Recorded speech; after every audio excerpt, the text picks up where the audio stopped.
안녕하세요. 삶의 깊은 의미를 탐색하는 시간, 마음의 여정에 오신 것을 환영합니다.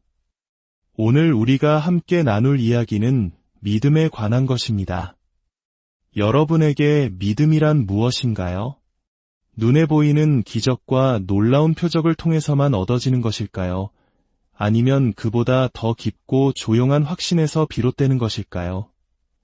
오늘 이 이야기가 누군가에게 힘이 될 수 있다고 느끼신다면 이 영상을 공유하며 은혜를 나누어 주십시오.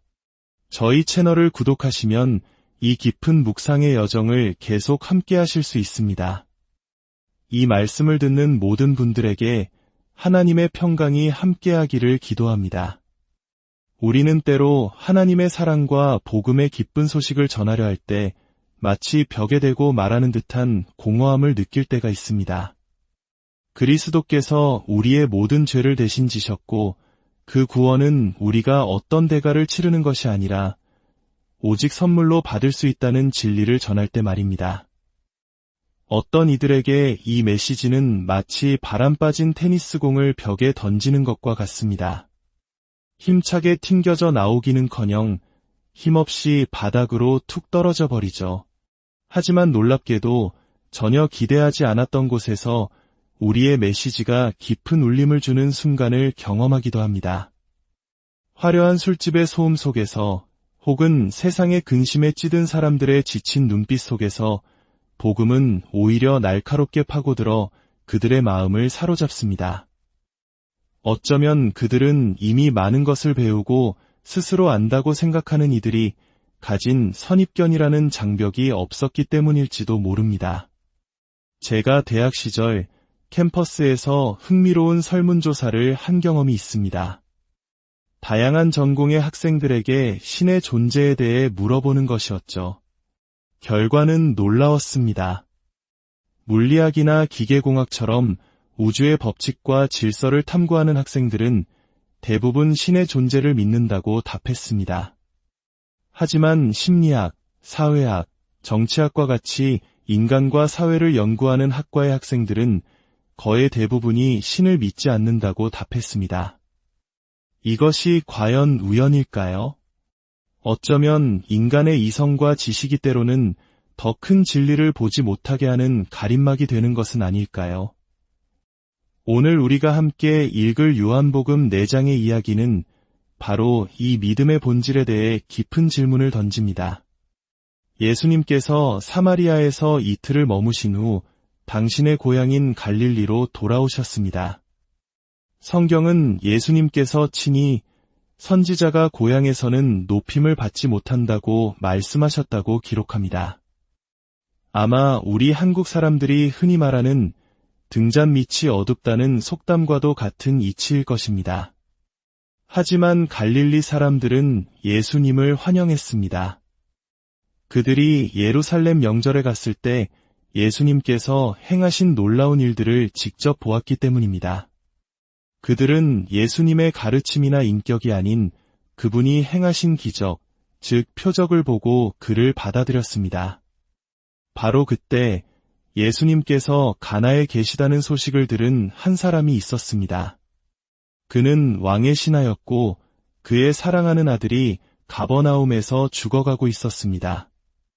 가나와 가버나움, 이 두 장소의 거리는 당시 사람들에게는 결코 가깝지 않은 거리였습니다.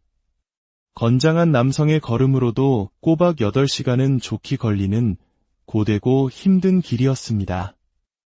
왕의 신하는 아들을 살리고자 하는 절박한 마음으로 이 먼 길을 한 걸음에 달려와 예수님 앞에 섰습니다. 그는 예수님께 간절히 애원했습니다. 내려오셔서 내 아들의 병을 고쳐주소서. 그가 거의 죽게 되었나이다. 이 아버지의 마음을 헤아려 보십시오. 그의 머릿속에는 오직 한 가지 생각뿐이었을 겁니다. 예수님께서 직접 자기 아들이 있는 곳으로 가셔서 그 아이의 머리에 손을 얹고 기도해 주시는 모습, 눈에 보이는 확실한 행동을 통해 아들이 낫게 될 것이라는 믿음, 그것이 그가 가진 믿음의 전부였습니다. 하지만 예수님의 대답은 그의 기대를 완전히 벗어났습니다. 예수님께서는 실망과 안타까움이 섞인 목소리로 말씀하셨습니다. 너희는 표적과 기사를 보지 못하면 도무지 믿지 아니하리라. 이 말씀은 단지 그 왕의 신하 한 사람에게만 하신 말씀이 아니었습니다. 눈에 보이는 기적에만 열광하며 말씀 자체에 담긴 더 깊은 진리와 생명을 보지 못하는 모든 사람들을 향한 탄식이었습니다. 오늘날 우리들의 모습 속에서도 이러한 경향을 발견할 수 있지 않습니까? 왕의 신하는 신학적인 논쟁에 관심이 없었습니다. 그의 마음은 찢어질 듯 아팠습니다. 그는 다시 한번 외쳤습니다. 주여, 내 아이가 죽기 전에 내려오소서. 그의 절박한 외침에 예수님께서는 그에게 믿음의 첫 번째, 그리고 가장 위대한 과제를 주십니다. 가라. 내 아들이 살아있다. 그저 말씀 한마디뿐이었습니다. 함께 가주시지도 않았고 어떤 증표를 보여주시지도 않았습니다. 이제 왕의 신하는 선택의 기로에 섰습니다. 눈에 보이는 아무런 증거 없이 오직 예수님의 말씀 한마디만을 믿고 그 멀고 먼 길을 다시 돌아가야 했습니다. 성경은 이렇게 기록합니다. 그 사람이 예수께서 하신 말씀을 믿고 가더니 상상해 보십시오. 집으로 돌아가는 그의 발걸음이 어떠했을지를. 밤새 그의 마음속에서는 희망과 의심이 수없이 교차했을 것입니다. 정말로 내 아들이 살아났을까?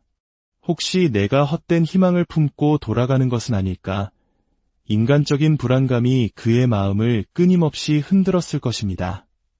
그는 아마 다음날 새벽 동이 트자마자 서둘러 길을 나섰을 겁니다. 아들의 생사를 확인하고 싶은 초조한 마음으로 발걸음을 재촉하던 중 저 멀리서 달려오는 자신의 종들을 발견합니다. 종들은 숨을 헐떡이며 기쁜 소식을 외쳤습니다. 주인님, 아드님이 살아나셨습니다.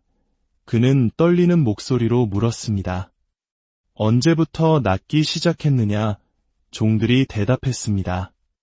어제 제7시에 열기가 떨어졌나이다. 어제 제7시. 한국 시간으로 하면 오후 1시쯤입니다. 그 순간 왕의 신하는 모든 것을 깨달았습니다. 그 시간은 바로 예수님께서 그에게 내 아들이 살아있다고 말씀하신 바로 그 시각이었습니다. 보이지 않는 곳에서 오직 말씀으로 이루어진 기적. 이 놀라운 경험을 통해 그의 믿음은 완전히 새로운 차원으로 도약했습니다. 그는 이제 예수님을 단순히 병 고치는 능력자가 아니라 자신의 삶과 온 가족의 구원자로 믿게 되었습니다. 성경은 그와 그의 온 집안이 다 믿으니라고 증언합니다. 하나님께서는 때로 우리 삶의 위기를 허락하십니다. 그것은 우리를 무너뜨리기 위함이 아니라 우리의 믿음을 단련시키기 위함입니다.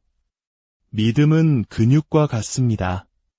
한계에 부딪히는 저항을 이겨낼 때 비로소 더 강하고 단단해지는 법입니다. 왕의 신하는 아들의 죽음이라는 극한의 위기 속에서 눈에 보이는 증거를 넘어서는 진짜 믿음의 세계로 들어서는 영광스러운 기회를 얻은 것입니다. 이 이야기는 요한복음의 또 다른 인물, 우리에게 의심 많은 도마로 알려진 제자를 떠올리게 합니다. 다른 제자들이 부활하신 예수님을 만났다고 증언했을 때 도마는 이렇게 말했습니다. 내가 그의 손에 못자국을 보며 내 손가락을 그 못자국에 넣으며 내 손을 그 옆구리에 넣어보지 않고는 믿지 아니하겠노라. 도마는 왕의 신하처럼 눈으로 보고 손으로 만져보는 확실한 증거를 원했습니다. 엿새 후 예수님께서 다시 제자들 앞에 나타나셨고 도마에게 말씀하셨습니다. 내 손가락을 이리 내밀어 내 손을 보고 내 손을 내밀어 내 옆구리에 넣어보라. 그리하여 믿음 없는 자가 되지 말고 믿는 자가 되라. 예수님의 부활하신 몸에는 여전히 십자가의 상처가 남아 있었습니다. 그 상처는 우리의 구원을 위해 치르신 고통의 대가를 영원히 증거하는 영광의 흔적입니다. 도마는 그 상처 앞에서 무너져 내렸습니다. 그리고 역사상 가장 위대한 신앙 고백 중 하나를 외칩니다. 나의 주님이시여 나의 하나님이시니이다. 그때 예수님께서 도마에게 그리고 오늘을 살아가는 우리 모두에게 믿음의 정수를 말씀하십니다. 너는 나를 본고로 믿느냐? 보지 못하고 믿는 자들은 복되도다. 이것이 바로 하나님께서 우리에게 원하시는 믿음입니다. 눈에 보이는 기적이나 감각적인 체험에 의존하는 믿음이 아니라 비록 지금 내 눈에 보이지 않고 손에 잡히지 않더라도 하나님께서 그의 말씀을 통해 약속하셨기에 그것을 진리로 받아들이고 신뢰하는 믿음. 바로 그 믿음이 복되다고 주님은 말씀하십니다. 성경은 마지막 때의 거짓 그리스도들과 거짓 선지자들이 일어나 큰 표적과 기사를 보여주어 할 수만 있으면 택하신 자들도 미혹할 것이라고 경고합니다. 즉, 초자연적인 현상 자체가 진리의 기준이 될 수는 없다는 것입니다. 사탄 또한 사람들을 속이기 위해 놀라운 일들을 행할 수 있기 때문입니다. 그러므로 우리의 믿음은 현상이 아닌 영원히 변치 않는 하나님의 말씀 위에 굳건히 서 있어야 합니다. 하나님께서는 성경을 통해 우리에게 수천 가지의 약속을 주셨습니다. 삶이 무너져 내리는 듯한 위기 속에서 더 이상 기도할 힘조차 없을 때 그저 하나님의 약속의 말씀 하나를 붙들고 하나님, 저는 이 말씀을 믿습니다. 라고 고백할 수 있는 것. 그것이 바로 하나님께서 가장 귀하게 여기시는 믿음입니다. 욥이 모든 것을 잃고 극한의 고통 속에서 그가 나를 죽이실지라도 나는 그를 의뢰하리니 라고 고백했던 것처럼 우리의 상황과 감정을 넘어서 하나님의 신실하심을 믿는 것. 오늘 보이지 않는 것을 믿는 자들에게 주어지는 그 복이 여러분 모두의 삶 가운데 가득하기를 소망합니다. 고난의 터널을 지날 때 예수님께서 왕의 신하에게 하셨던 그 말씀을 기억하십시오. 가라. 내 아들이 살아있다. 그리고 의심 많은 도마를 향해 선포하셨던 축복을 가슴에 새기십시오. 보지 못하고 믿는 자들은 복되도다. 오늘도 이 묵상의 여정에 함께해 주셔서